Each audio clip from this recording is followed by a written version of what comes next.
We knew the husband before the husband married her. We've always known the man. They were very good friends, or they are still very good friends. So I really don't understand where this is coming from. And I believe that for somebody to go and make such an allegation, there must be a discussion at home. There must have been a sanction or an approval. Or you're going to say this, go ahead and say it. And if the approval has come from the husband, our friend, I believe that he would have spoken to me, because we are close. He's close to my husband. But if he didn't give her the approval to go on air and make such an allegation, then the question is, does he have control? He's entertaining people whenever he's around. So if the man was walking behind and the conversation was taking place in his presence, he could have heard. Even the body gesticulation could have shown the man that there was something wrong. Security men are always with the SP. So for that night, I knew I served people. People were at home. The house is never empty when he's around, because constituents will be there, Akpabio people will be there, and they never leave him. Whether the house in the village in Okana or the house in Uyo. And there's no way a man that is as disciplined as that can think of taking a woman to his home. He has a lot of respect for me and for my children, and regard. In Akwa Ibom, when he was a governor, a lot of women were involved in governance. And none of them, not one, ever said something like this. The Senate president is a very, very responsible man and disciplined. Where it was alleged that you called Senator Akpoti's husband on 2 occasions. The first was to report that truly she was experiencing a form of harassment from the Senate president. And then the second was to give a form of instruction to tell her to withdraw the lawsuit that she has made. Can you give us your perspective, your side of the story, of your interaction between yourself and Senator Akpoti and her husband? Before I answer that question, I would like to start with certain premises. One, I'm just here on behalf of myself and the other 2 women in the Senate. 2, I'm also here as the Senate chairperson for Women Affairs. The other premise is that since there are only 4 women, we've all 4 of us been particularly close. Senator Natasha and I have been also even closer because I take her as my daughter, as I'm old enough to be her mother. And I guide her, since in truth, the Senate is predicated on ranking. And we were there a whole 6 months before her. So I'm able to tell her how things are done. Look at this, go here, check that out. So that, and then the day in question, I was not in the Senate. I was in NMPC hospital. When I came out of the hospital, my driver said to me, "Madam, there's wahala in the Senate." I said, "What about?" He didn't tell me, he just said Senator Natasha. As soon as I heard her name, as I always do with everything that concerns her, I promptly called her. I said, "Natasha, what's going on?" He said, he started to try to explain about seating.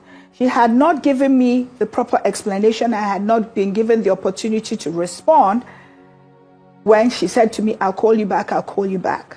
Till today, Senator Natasha has not called me back. I have a smartphone. Before I called Senator Natasha's husband, I had called Senator Natasha twice without response. Then I called him to say, I've called her twice, she's not answering me. He said, oh, she went to Singapore. Maybe that's why. And then I said to him, this is not the way this should be handled. Now, let's go on to other things. The reason we've heard it said everywhere that the 3 women in the Senate have been silent. Yes, because silence is golden, especially when one of us is not following the rules. And as women, we did not want to come out publicly to say anything negative about her. And we were hoping all of this will blow over, as a lot of things do. Now, the truth of the matter is, yes, the Senate is not gender friendly, but it has been improving much better than when we first entered the Senate, I must say. And the truth of the matter is, when we make a fuss and we draw the attention of the Senate President, he does correct it. Truly, the Senate can do better than it's doing, but there's hardly anything that's been done to us that's not done to other men. It is more appropriate to say that the Senate is not opposition friendly. Now, the Senate leadership may not be gender friendly, but I must say the majority of the senators, they are very kind and they are conciliatory to us. They look out for the fact that women, some of them have been there before. They guide us on, do it like this, do it that way. And slowly, even I can say, without anybody repudiating that fact, that I am the singular senator that fights the Senate President the most. But I have learned to do it. If it arises on plenary, I deal with it there, especially when it's on issues to do with my constituency. When it's on other issues of privileges, I go and meet him when all the senators are in the dining room, and I fight with him there and get the support of other senators. Senate is a place where the majority takes the day. So then also I want to say something. Us women in the Senate, in fact, to be honest, Senator Natasha has gotten the most privilege of all the 4 of us. The seat I'm sitting in now have been moved 4 times. Senator Ipalibo Banigo has been moved at least twice. All right. Senator Ireti. No, please let me finish. I brought myself here. Then you can ask me. Yes, but you also have a few minutes with you. To the issue. So can you just make it brief, because we do have follow-up questions. It's all right. All right. I will make it brief. I wanted to say that this is about the rules of the Senate. So if I can point out that other women have been moved several times. On that day, I wasn't there, but I gather that several men were also moved. And I'm only here as chairperson of Women Affairs. I want women to know we have to follow the rules of the institution we choose to enter. And that is mostly the point of this visit here. Whether there's, sexual harassment between them, they already had personal relationships before they came to the Senate. All right. The 3 of us had no relationship with Senator Akpabio before we came. All right, Senator So I'm ready for your questions now. Yes. And the question you asked me, I don't have enough of a relationship with Senator Akpabio to discuss sexual harassment with Senator Akpabio. When I go to the Senate and my neighbors or Senator Natasha is not there, I collect documents on their behalf. I collected some from Senator Natasha, informed her. She said she was home. I went to her house. I'm answering the question. I got there. She told me, after offering a meal, that she's supposed to discuss something with him, and he said to meet her in some hotel. I said to her, you only meet Senator Iweti, I'm sorry, I have to be coming at this point. We have limited time with you. Pardon me, I have tried. You asked me a question. My colleague asked you a question. So if you just want a yes or no, I'll tell you no.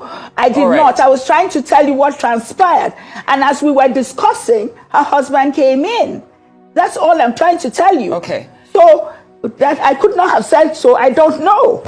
All right, that's noted. That's all I'm asking. You asked me a question, madam. My colleague asked you the question. Thank you for getting to it eventually. Now, I cannot see any of you, so pardon me. It's okay. We're fine. We're just having a conversation here. You've made it clear the parts that you're aware of and what you're also unaware of. But some statements that you made, you did say that the Senate is not gender friendly, but it's been improving, and what is done to women is also done to men. That doesn't sound like it makes this experience okay. It also sounds a bit, to an extent, like you're minimizing Senator Natasha's experience, since you're saying that what she might have experienced is not something exclusive, but it's something that other people also experience. Now, I'm just wondering, as Nigerians, we most likely did not sign up for the senators to indulge in what is happening or engage in what's happening at the moment. I'm wondering how this public discourse, or discord, I should say, impacts the citizens' confidence in the Senate. Also, as a citizen of Nigeria, I would like to know your answer to that question. It impacts it very negatively, and that's the only reason I have been sick. From here, I'm going to the hospital. It's the only reason I came.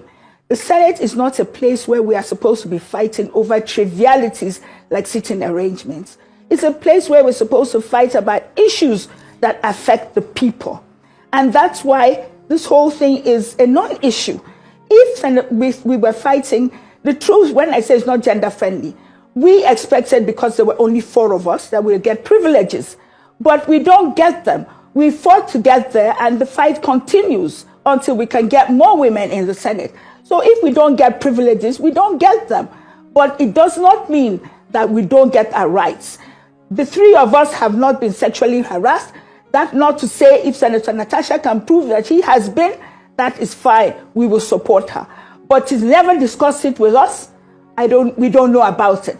She did not respond to the rest of the female senators. She has not spoken to any of us throughout this whole episode. From change of seat to now.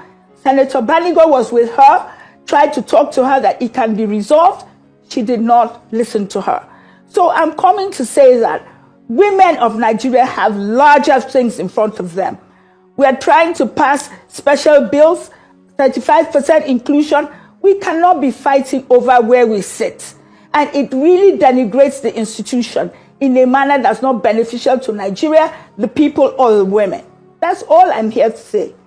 All right. Well, some people would have said that Rosa Parks shouldn't have fought for her seat in what became a historic movement for the empowerment of not just black people, but women as well. So sometimes it begins with a fight over a seat.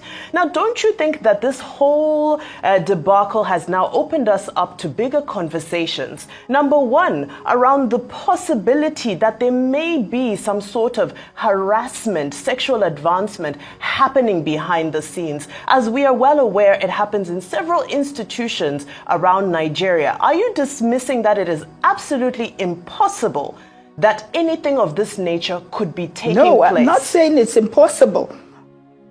No, it's not impossible. Remember, the issue was seat assignment. If we've been in the Senate a year and a half, I doubt that it was the day that this happened. Senator Natasha, I go to the other senators, female senators, with an issue. And they tell me, okay, you leave it. You're more confrontational than us. We will handle it. Senator Natasha has never discussed with the rest of us senators. And I speak on behalf of the 3 of us. We are older than Senator Natasha. We're wiser. We've seen a lot of things. So, and we've taken her, I have taken her as my child. There's no reason for me not to support her. Even over the change of local content, I was going to take it up with the Senate President. She told me she preferred where she was. And then I dropped it. Before that, I was the first person to take Senator Akpabio on about the market. He didn't even realize he had offended us until I tabled it. So the impression that she's all alone is not right and is not correct. All right, Senator. I'm not saying it's impossible. I just say I don't know about it. All right, Senator Ireti King, we appreciate your time and insight, and we hope that all the issues that you've highlighted are some of you end up challenging them while you're a senator to make it a better platform. Thank you so much for doing. I'm not be small thing, no. Akpabio. Hey, okay, now, very cool. Akpabio is as shameless can be. That's the kind of person you people have as Senate president. Hey! What am I? I'm not surprised. I'm not surprised. Because first of all, when his aide was writing about, oh, she's wearing transparent cloth, she's rubbing pancake, because it has to do with sexual undertone. So apparently, Akpabio wanted to sleep with Senator Natasha. And please, those of you that will come and say, it's a word against it, this is not the first time. Remember the other time, I think it was MD of where she had to slap Akpabio and she was accusing him of the same thing. How dare he? What kind of nonsense is this? You see someone, you see women, married women, you're going after them, you're punishing them. So we've not finished dealing with sex for grace. Now what we are having is sex for motion. For your motion to be read on the hand because you're a woman. Is that the way he also sleeps with a male senator? Because I need to know. Does it go both ways? Is it bi? Does it go both ways? What kind of nonsense is this? Anytime we are talking about women, you should tell people will be telling us all sorts of nonsense or whatever. And this is to tell you how common this is. A lot of women, this is the craziness they go through. Just because they want to do their job, some useless, good-for-nothing he-goats will be out there just waiting for them. Small thing, then somebody, is that how she talks to her husband? Is that how he talks to his wife? Is that how he talks to his wife? Hey, okay, now, oh, if this was Nigeria, oh, what kind of senators do we have? Slaves! Slaves, all of them. Akpabio is using them to do people.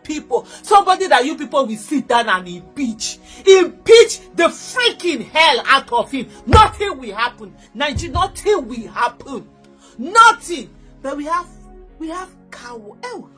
Oh God, I just see this man. Since I've not even been online. I just finished my exercise. I finished my this thing. I said, may I go online? Now they say, so now sleep. You want sleep it, and she no agree sleep.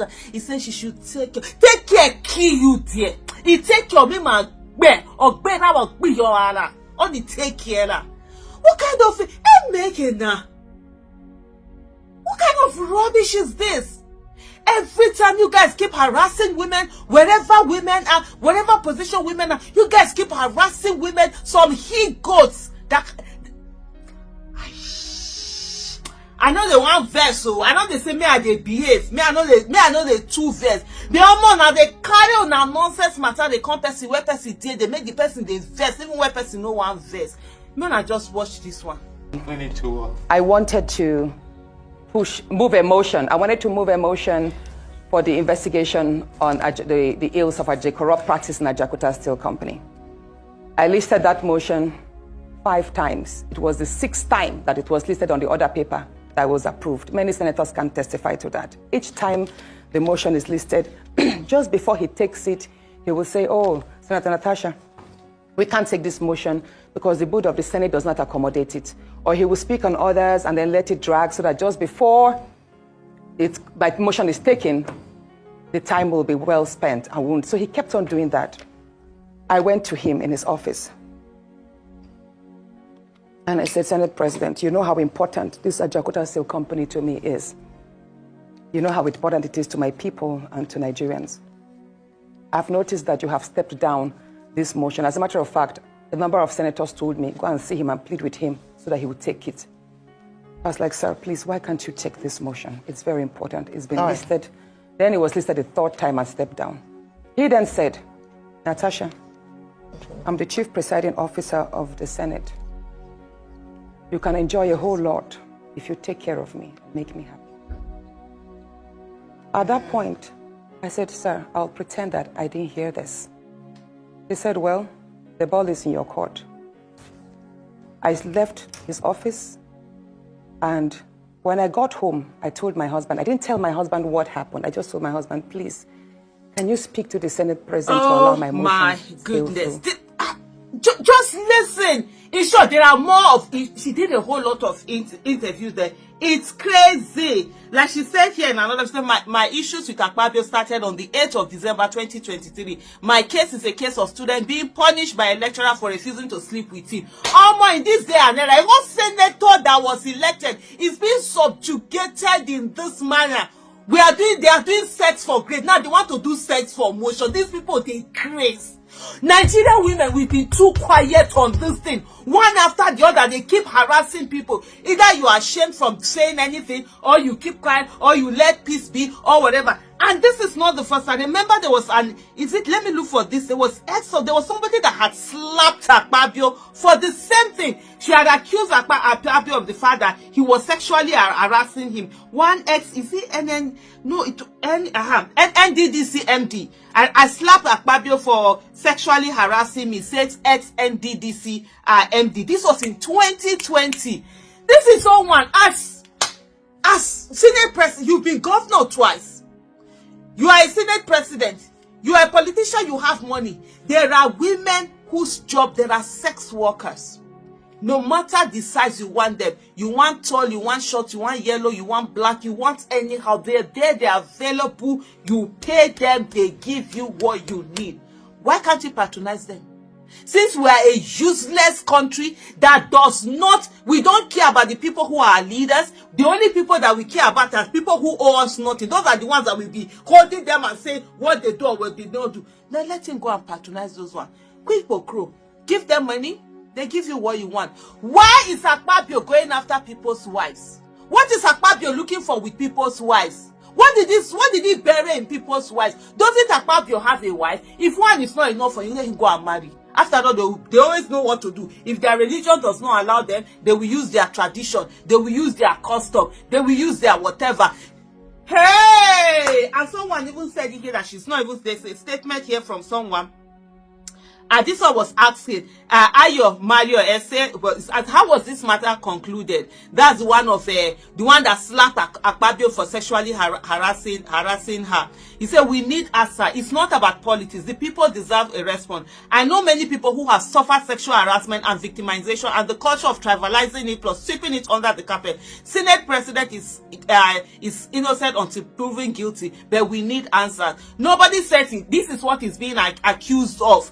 Hey, and this is not the first time that this accusation is coming. There was someone else again who made another remark and said that she is not even surprised. Look at the way he was behaving around Bianca. That is why, for me, I always say this thing. When you are having this thing, you see that thing that, oh, you're beautiful, oh, you're gorgeously dressed, oh, you're whatever. Don't bring it. When I'm having a conversation with you, deal with my brain. My beauty, my lack of beauty, my whatever, my body, whether I'm fat, I'm tall, I'm thin, I'm slim, it is none of your freaking business. No woman's business is no woman's body is your body, is your business. That's why when people are, oh, this person, he needs to dress, this person, is none of anybody's business. Deal with women, deal with their intellect. Oh, hey. I thank you, Mr. President, for giving me this respect and honor, and I'm not taking it for granted. Mr. President, this is one of those moments that I would love to stand up to make a general appeal to our colleagues. To begin with, Mr. President, be rest assured that you have our vote of confidence as a Senate, because this is not about you. This is about us as an institution. This is about our rules and procedure, our practices and convention, and parliamentary tradition that we are sustaining in this place. You just said something now. Please, Yes. Just a minute. Those in support of the statement of the leader that the Senate President has the support and the love of the entire 10 Senate say aye. Aye. And those against say nay. The ayes have it.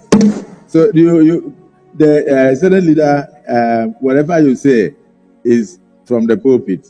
Well, thank you. Continue. Thank you, Mr. President. Mr. President, the reason I'm standing up to speak at this time, early enough, is that there is no one of our colleagues here who does not have an opinion on this issue.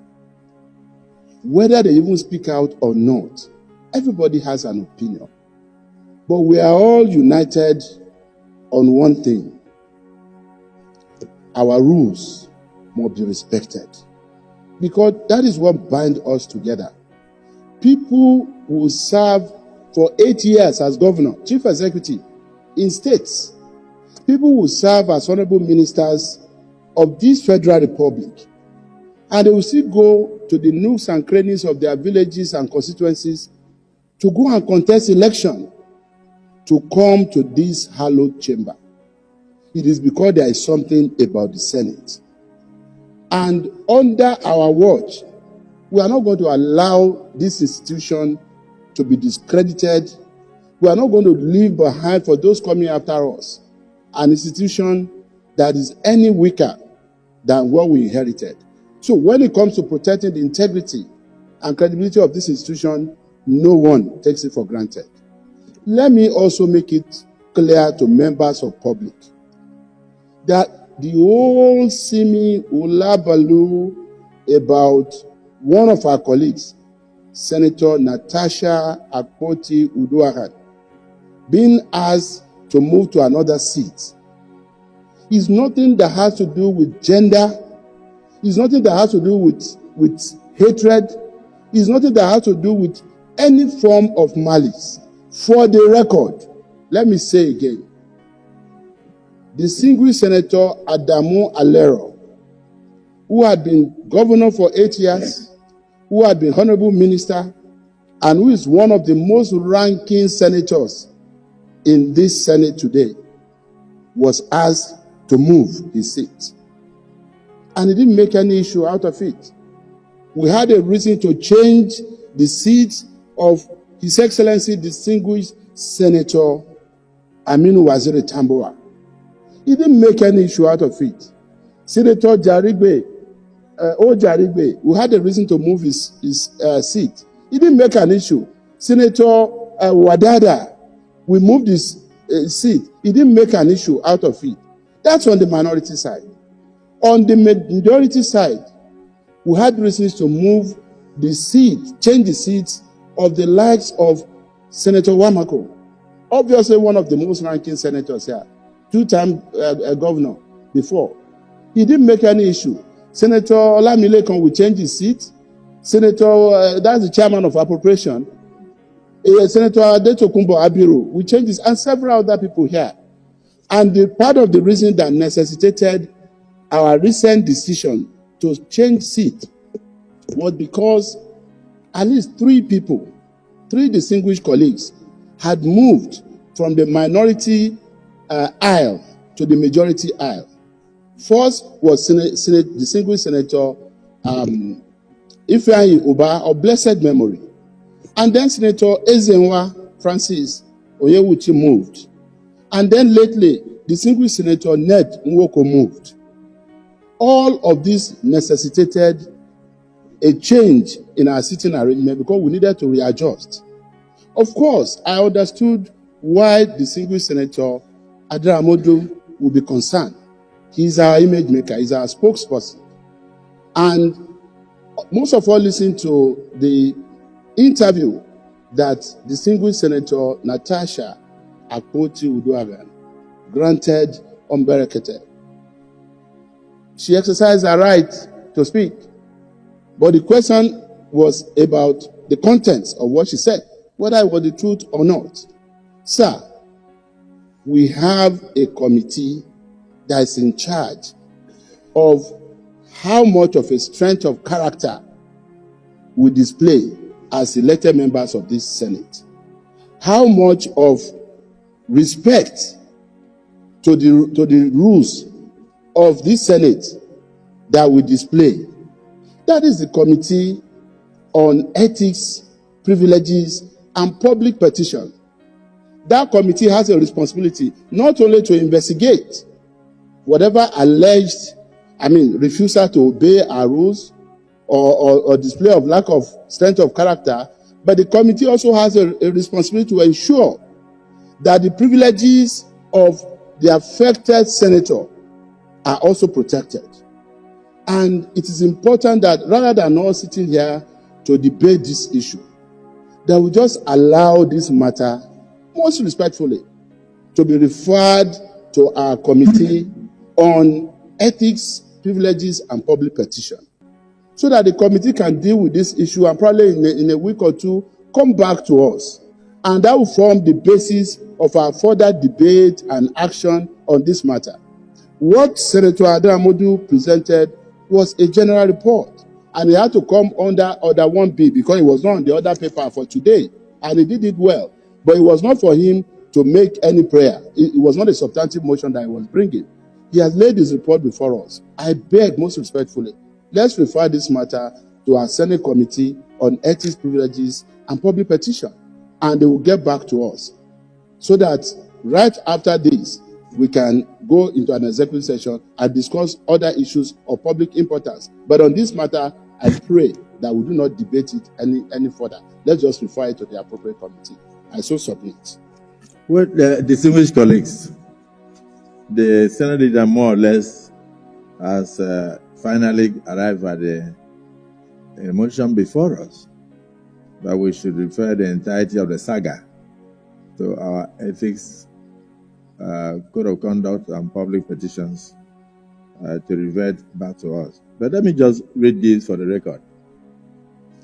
I'm sitting today as Senate President. Tomorrow I will not be here. One day I will not be here. Another person will be here. I was a member of the 8th Senate. Today I'm a member of the 10th Senate. I believe strongly it's only God that knows who will be a member of the 9th Senate, of the 11th Senate, 12th Senate. The institution remains. Even as I'm talking now, Senator Buhari knows that the rule allows a senator to sit anywhere, but if you need to make contribution, you must go back to your seat. And part of maintenance of order from the presiding officer is that where a particular senator perambulates too much around the Senate, you recognize him to speak. So most times, that senator, I won't mention the name, will have to run from here straight to his seat because he knows the rule. He knows the rule.